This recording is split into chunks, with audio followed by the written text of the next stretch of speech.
O assassinato do congolês Moïse Kapagambe levantou debates sobre o aumento do racismo no país. As comissões de direitos humanos e de migrações internacionais e refugiados do Senado debateram com representantes do Ministério Público, OAB, outros especialistas e parlamentares o caso do assassinato de Moïse. Sobre esse assunto, nós conversamos agora com Paulo Paim, senador da República pelo Rio Grande do Sul e presidente da Comissão Mista Permanente sobre Migrações e Refugiados. Boa noite, senador Paulo Paim, seja muito bem-vindo. Boa noite, querido amigo Cosme Silva, e boa noite, querida amiga Maria Tereza. Parabéns pelo programa. Obrigada. Eu sou fã do programa, assisto seguidamente e com alegria estou aqui hoje como convidado. Muito bom. Prazer é todo nosso, senador. Senador, repercutindo o assassinato cruel de forma violenta do jovem congolês Moïse no Rio de Janeiro, isso levantou uma série de questões sobre racismo, xenofobia e preconceito implícito contra refugiados. Nessa semana, o Senado promoveu uma audiência pública envolvendo vários setores da sociedade. Fala pra gente um pouco mais sobre essa audiência, senador. Primeiro dizer que o Brasil, infelizmente, é um dos países mais preconceituosos e racistas do mundo, né? E mesmo no caso do jovem Moïse Kabagambe, nós vamos ver que, primeiro, um crime violento, né? Um crime que abalou a sociedade brasileira, porque foi filmado. Mas situações de assassinato de refugiados e principalmente negros e negras, eu diria que acontece todo dia no país. Não só refugiados, mas eu digo refugiado quando são negros ou negras. A própria República do Congo diz que não é só esse caso, inúmeros casos têm acontecido no caso deles, mas também de outros refugiados que vêm de outros países. O que se viu e o que os expositores mostraram foi algo que deixou, nesse caso, pela filmagem, uma preocupação muito grande. Além do racismo explícito, também a questão do não cumprimento das normas do mundo do trabalho. Esse é um debate que nós temos que enfrentar também. Eu sou relator no Senado do que eu chamo o novo Estatuto do Trabalho, que visa, inclusive, rever todos os direitos dos trabalhadores que o atual governo acabou retirando, né? E lá eu estou colocando um capítulo específico no combate ao racismo e o preconceito e também na situação dos refugiados. Todos os convidados foram unânimes, todos condenaram veementemente o que aconteceu no Rio de Janeiro, e eu poderia lembrar também o caso que aconteceu no Rio de Janeiro também, daquele jovem trabalhador que estava chegando no condomínio e simplesmente um vizinho dele deu 3 tiros nele porque achou que ele era um marginal. Era negro, era um trabalhador. Eu podia lembrar aqui também o caso daquele menino que foi comprar o pão na padaria. Veja bem, é tudo um caso em cima do outro. Só pegando o que a imprensa publicou, você teria no mínimo um caso cada dia. Calcule as dezenas e dezenas que não são publicados, de tortura, de prisão de inocente e de assassinato. O jovem ficou preso no cárcere 2 dias. E quando absolveram ele admitindo que foi engano, ainda ficou sob observação. Essa é a realidade do Brasil, que exige que a gente faça um movimento cada vez mais forte. Olha, só no tempo de pandemia aqui, eu apresentei mais de 20 projetos lá no Senado. Desses 20, felizmente aprovei 10, mas a Câmara não votou. Então você aprova numa casa, a outra não aprova. Me lembro que quando eu estava na Câmara, aprovei muitos projetos lá, não aprovei no Senado. Foi uma batalha muito grande para conseguir aprovar o Estatuto da Igualdade Racial, que Lula sancionou, né? Me lembro no dia que o Lula perguntou como é que estava a história do Estatuto, me ligando ele, eu estou me referindo ao Lula pela liberdade que eu tenho, né? O ex-presidente Lula me liga na época como é que estava o Estatuto. Digo, olha, unanimidade total não existe, presidente, mas acho que ele está pronto para ser votado. Digo, bom, eu vou acionar a nossa base e vamos aprovar e vamos sancionar. E no dia que ele sancionou, eu me lembro as palavras que ele disse. Já tem mais de 10 anos que o estatuto está aprovado. Ele diz: eu sei que havia dúvida quanto ao estatuto, que não era o ideal, mas se vocês não virem hoje aqui, e foi no Itamaraty a sanção, se não for sancionado hoje, daqui a 100 anos, vocês vão estar chorando ainda. E foi verdade. O estatuto, felizmente, foi aprovado, é uma pérola, é um marco no combate ao racismo e ao preconceito. Então, as leis têm que avançar cada vez mais, temos que ser cada vez mais duros contra todos aqueles que são racistas, preconceituosos, seja refugiado ou não, seja negro, seja branco, que venham de outros países, como nós queremos que tratem os brasileiros que estão no exterior. Por isso que a comissão, depois de fazer um longo debate com todos os convidados, foi aprovado também o requerimento do senador Roberto Costa para que a Comissão de Direitos Humanos esteja no Rio de Janeiro, já na próxima semana, para acompanhar esse caso. Senador, voltando ainda na questão do desrespeito básico ao Moise enquanto trabalhador, né? Além dos outros desrespeitos que já falamos muito bem aqui, a gente tem esse desmonte dos direitos trabalhistas iniciado na época de Michel Temer, agravado então agora na gestão Bolsonaro e também, claro, não podemos deixar de citar por causa da pandemia também, né? Acho que tem esse elemento.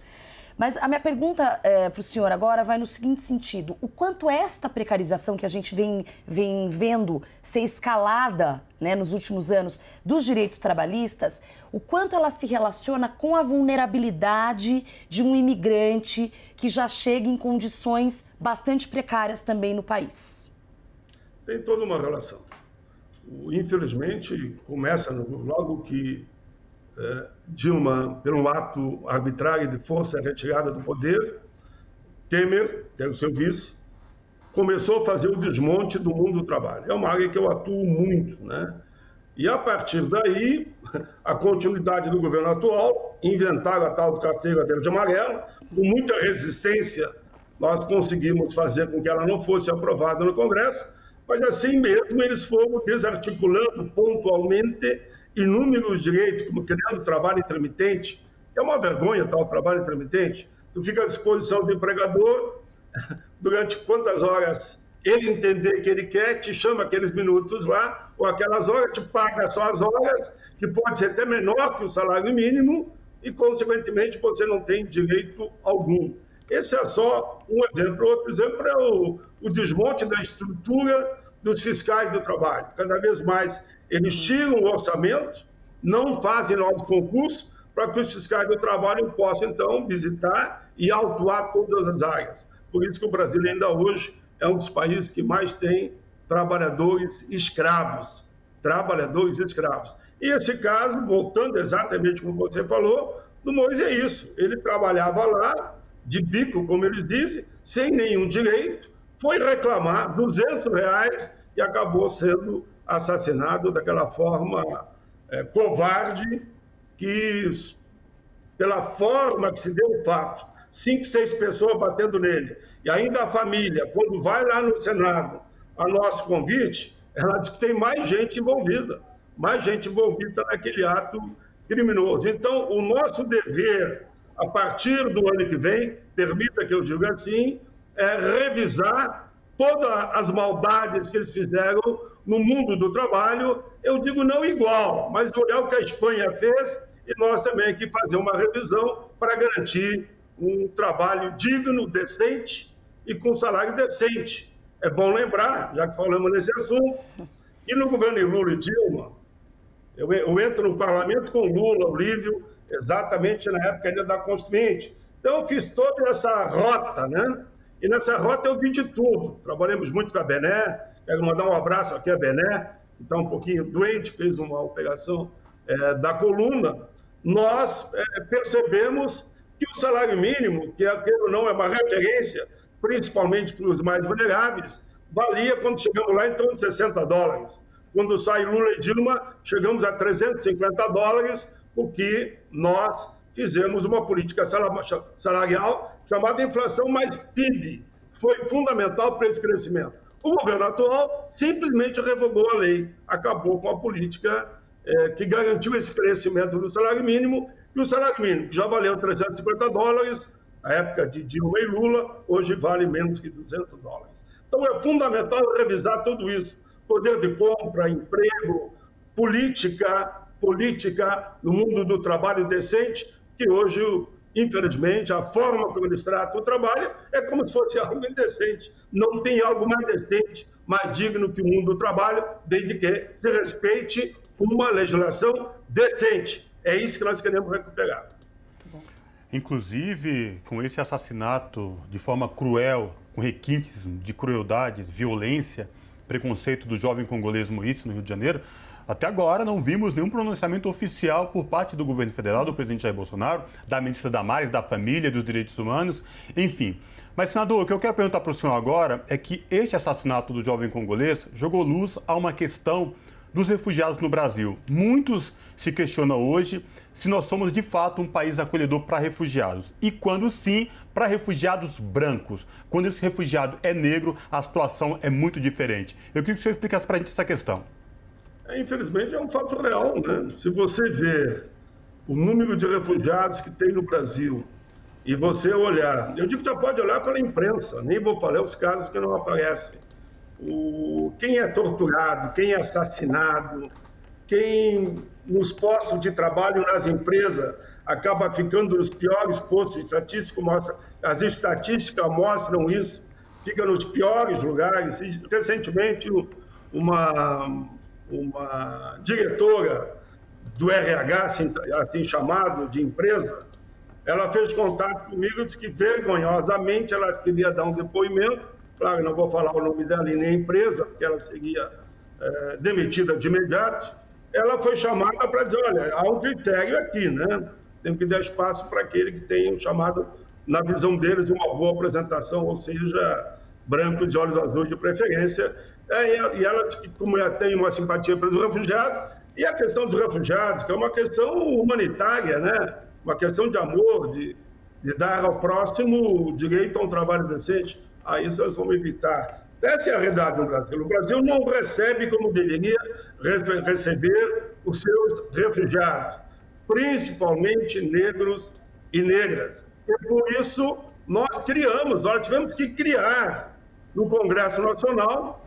A Bruna Furlan foi a primeira presidenta, em seguida ela ganhou a BB e passou para mim a presidência. Eu assumi a presidência, inclusive o Túlio Gadelha é o relator. E estamos fazendo, dentro de pandemia, tudo aquilo que é possível para o básico, assegurar que os refugiados no Brasil têm uma documentação em dia e têm o direito a emprego, a trabalho e receber auxílio do governo, como recebe aqueles que não são refugiados. Senador, para a gente já se encaminhar para o final, queria saber se houve algum tipo de encaminhamento efetivo prático, né, concreto da audiência, e se há previsão de haver outros diálogos, outras conversas nas próximas semanas, no próximo mês. Como que vai ser esse acompanhamento? Olha, aí existe um trabalho feito e tem que se dar valor pelo Ministério Público do Trabalho.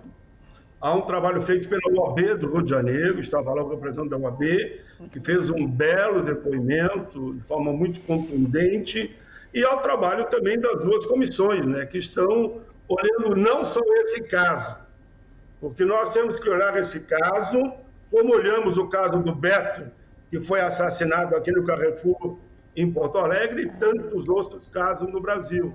É cobrar ações do governo, como aqui colocou muito bem o Cosmo Silva.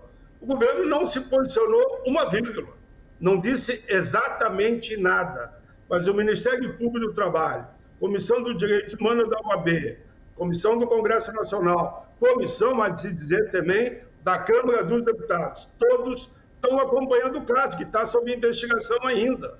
O que nós queremos fazer é que se dê uma pressão para que tudo venha à luz e se puna os culpados, e com isso se abra espaço até para mudança na legislação para proteger aqueles que chegam ao Brasil saindo da sua pátria-mãe por motivos tantos outros como desespero, fome, miséria e perseguição política e até por questão ambiental.